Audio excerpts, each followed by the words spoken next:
PIA की निजकारी के लिए बोलियां खोलने का वक्त तब्दील हो गया है। नए वक्त के मुताबिक बोलियां आज 4:30 बजे खोली जाएंगी। मजीद जानते हैं डॉन न्यूज के नुमाइंदे ताहिर शनानी से। ताहिर, अपडेट कीजिएगा, वक्त की तब्दीली क्यों की गई है? जी देखें, अब क्योंकि काबीना कमेटी बराए निजकारी का इजलास होना है, जिसमें जो रेफरेंस कीमत है उसकी मंजूरी दी जाएगी। निजकारी कमीशन बोर्ड का जो खसूसी इजलास है वो हो चुका है, जिसमें जो रेफरेंस कीमत है पीआईए की निजकारी के लिए उसकी सिफारिशात तैयार की गई हैं, उसका तयन किया जा चुका है। लेकिन क्योंकि काबीना निजकारी कमेटी से उसकी मंजूरी होनी है, उसके बाद इसका ऐलान किया जाएगा, इसलिए जो रिवाइज टाइम है वो 4:30 बजे हो गया। इससे कबल 3:30 बजे था। काबीना कमेटी बराए निजकारी रेफरेंस कीमत की जो मंजूरी देगी, बोली खोलने के मौके पर रेफरेंस कीमत का बाकायदा ऐलान होगा। बोलियां रेफरेंस कीमत से ज्यादा हुई तो खुली नीलामी होगी। अगर बोलियां रेफरेंस कीमत से कम हुई तो ज्यादा बोली लगाने वालों को तरजीह दी जाएगी। कौमी एयरलाइन के 25% हिस्से हुकूमत के पास कीमती असासे के तौर पर रहेंगे और कामयाब बोली दहिंदा बाकी 25% खरीदने या हुकूमत के पास छोड़ने का मजाज होगा। तमाम जो हतमी मंजूरियां हैं वो वफाकी काबीना के मंजूरी से होंगी और बोली दहिंदगान से मौसूल दस्तावेजात पर दस्तखत होंगे। उसके बाद निजकारी कमीशन 90 दिन में तमाम कानूनी कार्रवाई मुकम्मल करेगा। अब 4:30 बजे जो 3 प्री क्वालिफाइड बिडर्स हैं उनकी जानिब से आज सुबह बोलियां जमा कराई गई थी और हुकूमत की जानिब से जो रेफरेंस कीमत है उसका तयन किया जा रहा है। जो रेफरेंस कीमत होगी हुकूमत की जानिब से, यानी हुकूमत किस कीमत पर पीआईए बेचना चाहती है, उसका ऐलान किया जाएगा बोली खोलने के मौके पर। और जो प्री क्वालिफाइड बिडर्स हैं उनकी जानिब से जो बोलियां जमा कराई गई हैं उनकी कीमत का भी ऐलान किया जाएगा जब 4:30 बजे बरह रास्त पीटीवी पर वज़ीर-ए-आज़म की हिदायत पर जो बोली खोलने का अमल है वो दिखाया जाएगा और उसमें बोली की कीमतें क्या आई, हुकूमत की रेफरेंस कीमत क्या है, उसके बाद ये जो अमल है उसको दिखाया जाएगा और उसके बाद ऐलान होगा। और जब ये बोली खोलने का अमल मुकम्मल हो जाएगा उसके बाद मुशीर निजकारी मोहम्मद अली और वज़ीर इत्तलात अता तारड़ प्रेस कॉन्फ्रेंस करेंगे, जिसमें जो मजीद तफसीलात हैं वो आवाम को उसके से आगाह करेंगे। जी ताहिर, ये भी बताइएगा किन किन कंपनीज ने बोलियां लगाई हैं और बोलियां लगाने वाली कंपनीज के नाम सामने आ सके? जी देखिए, ये 3 जो ग्रुप्स हैं, 3 सरमायाकार ग्रुप्स हैं जिनके कंसोर्शियम है, जिसमें आरिफ हबीब कंसोर्शियम है, इसके साथ साथ लकी सीमेंट कंसोर्शियम है और एयर ब्लू। इन 3 की जानिब से जो बोलियां हैं वो प्री क्वालिफाइड बिडर्स हैं, उनकी जानिब से बोलियां जमा कराई गई हैं जो थोड़ी देर बाद बाकायदा उसको खोली जाएंगी।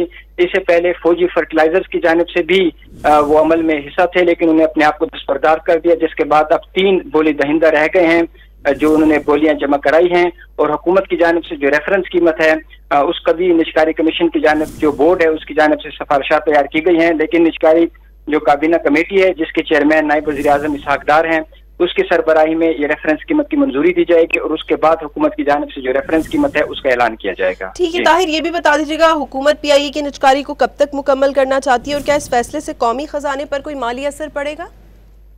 जी देखें, जो वफाकी हुकूमत ने गुज़श्ता साल, अगर आपको याद हो, एक कोशिश हुई थी जिसमें हुकूमत ने 85 अरब रुपए में जो रेफरेंस कीमत थी पीआईए को बेचने के लिए मुकर्रर की थी, लेकिन एक बोली दहिंदा जिसने 10 अरब रुपए की बोली दी थी और हुकूमत ने वो बोली मुस्तरद कर दी थी क्योंकि रेफरेंस कीमत और बोली दहिंदा की कीमत में बहुत ज्यादा फर्क था।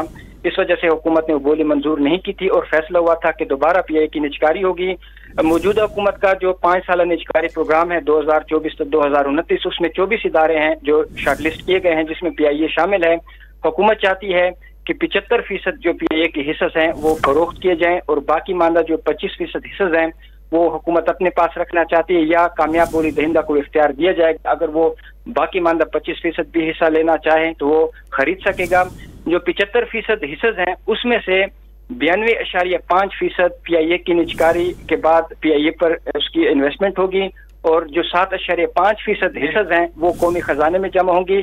और वफाकी हुकूमत की ये कोशिश है कि जो पीआईए की निजकारी का अमल है वो कामयाबी से हमकिनार हो और इसका जो अमल है वो दूसरी जो कोशिश हुकूमत की हो रही है उसको कामयाबी से मुकम्मल किया जा सके। और हुकूमत की जानिब से ये भी यकीनदहानी कराई गई है। ये भी बता दीजिएगा कि जो रोजवेल्ट होटल है और जो पीआईए के एसेट्स हैं क्या उनकी निजकारी भी शामिल है इसमें? जी देखिए, वो इससे हटकर जो रोजवेल्ट होटल की निजकारी का हवाले से है वो इससे हटकर है। ये क्योंकि पीआईए की निजकारी हो रही है और पीआईए की निजकारी में 75% हिस्सा हुकूमत यानी जो इंतजामी कंट्रोल है और ज्यादा जो हिस्सा है वो हुकूमत निजी शोबे के हवाले करना चाहती है क्योंकि हुकूमत ये समझती है और हुकूमत के क्लियर रोड मैप है कि हुकूमत अब बिजनेस में नहीं रहना चाहती, जो बिजनेस है वो प्राइवेट सेक्टर करे, इसलिए निजी शोबे के हवाले हुकूमत की जानिब से PIA समेत दर्जनों इदारे हैं जिनको शॉर्टलिस्ट किया गया है। हुकूमत चाहती है कि उनसे जान छुड़वाई जाए और निजी शोबे के हवाले किए जाए। तो इसलिए PIA की निजकारी का जो अमल है वो आज बोली खोलने का जो वक्त है, थोड़ी देर बाद वो खोल दी जाएंगी और उसके बाद जो मजीद तफसीलात हैं वो सामने आ सकेंगी कि आया हुकूमती रेफरेंस कीमत और बोली दहिंदगान की कीमत में कितना एक मिलाप है, कितनी उस कीमत एक दूसरे के करीब करीब है, या रेफरेंस कीमत ज्यादा है या जो बोली दहिंदगान की कीमत ज्यादा है। उस हवाले से जो भी तफसीलात है थोड़ी देर बाद सामने आ जाएंगी और हुकूमत के ये वाज़े एक ऐलान है कि जो प्राइवेट सेक्टर है वो आए और जो हुकूमती इदारे हैं वो उनसे ले और अपने मुताबिक उसको चलाएं और मुनाफा बख्श बनाएं, क्योंकि हुकूमत की जानिब से ये मुख्तलिफ जो बिजली तकसीमकार कंपनियां हैं, PIA है, मुख्तलिफ दीगर इदारे हैं, उनसे जान छुड़वा रही है और उनको निजी शुबे के हवाले करना चाह रही है। तो इसलिए PIA की निजकारी का जो अमल है वो शुरू किया गया। दूसरी कोशिश है हुकूमत की 1 साल में और हुकूमत चाह रही है कि जो PIA की निजकारी वो कामयाबी से मुकम्मल हो, इसलिए ज्यादा से ज्यादा हिस्सा हुकूमत निजी शोबे के हवाले करना चाहती है। जो पाकिस्तानी सरमायाकार है उसमें इस दिलचस्पी ले रहे हैं। 3 बड़े जो बिजनेस ग्रुप्स हैं और उसके साथ साथ जो कंसोर्शियम्स हैं वो इसमें हिस्सा ले रहे हैं और बोली हुकूमत के पास जमा करवा दी गई है जो थोड़ी देर बाद खोली जाएंगी। ठीक है ताहिर, ये भी बता दीजिएगा जो PIA के मुलाजमीन हैं उनके मुस्तकबिल के बारे में कोई यकीन दहानी कराई गई है? जी देखिए, वफाकी हुकूमत ने यह फैसला किया है कि PIA के जो तकरीबन 6,500 मुलाजमीन हैं उनको 1 साल तक तहफ़्फ़ुज़ दिया जाएगा, 1 साल तक उनको नहीं छेड़ा जाएगा। उनकी जो मराहत हैं और पेंशन है उसको तहफ़्फ़ुज़ होगा, किसी किस्म के मुलाजिम को नहीं निकाला जाएगा। 1 साल के बाद अगर PIA की निजकारी कामयाब होती है, जो खरीदने वाले ग्रुप होंगे वो फिर उसका फैसला करेंगे, लेकिन 1 साल तक हुकूमत ने यकीन दहानी कराई है कि किसी मुलाजिम को नहीं छेड़ा जाएगा। ठीक है, साथ ये भी बता दीजिएगा क्या PIA की माली पोजीशन इस ताखीर से मजीद मुतासर हो सकती है और हुकूमत का बैकअप प्लान क्या है अगर निजकारी का ये मरहला नाकाम हो जाता है तो? देखें, बिल्कुल जो PIA की जो माली मसाइल हैं उसको लेकर हुकूमत इसको निजी शोबे के हवाले करना चाहती है, क्योंकि हुकूमत नहीं चलाना चाहती PIA को, इसलिए निजी शोबे के हवाले करना चाह रही है।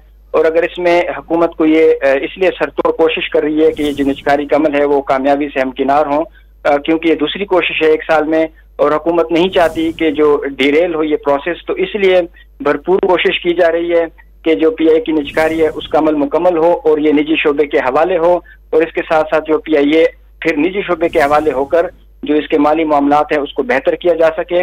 और PIA की निजकारी के साथ साथ मुख्तलिफ दीगर जो इदारे हैं वो भी हुकूमत प्राइवेट शोबे के हवाले करना चाह रही है।